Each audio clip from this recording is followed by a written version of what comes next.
It's cooking time.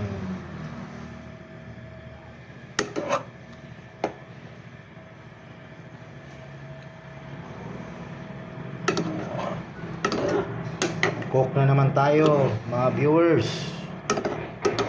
Kasi hapunan na naman. Ganito lang talaga ang life natin. Kain, tulog, trabaho. Yung rotation ng buhay. So, ang luto ko ngayon ay adobo, pork adobo. Pork adobo sa tuyo.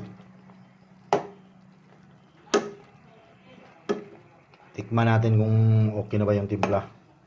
Baka kulang pa.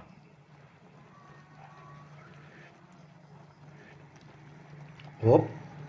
Parang maasim ra.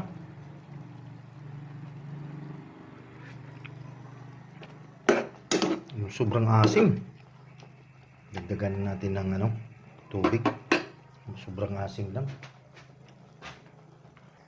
Dagdagan natin ng tubig. Kaunti. Kasi maasim lang.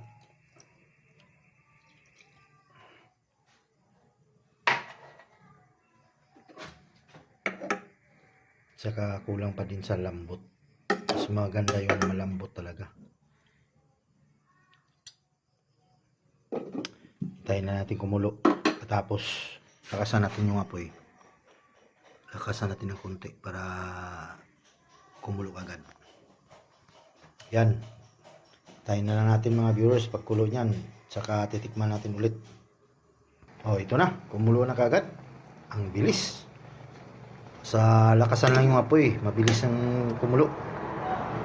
Tikman na natin, baka hindi na ito maasim.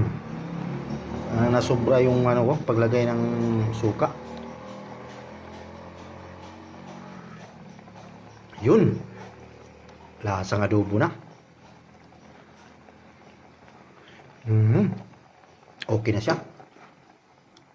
Mga 2 minuto na lang, kakain na. Hinaan natin yung apoy kasi okay na eh. Yan.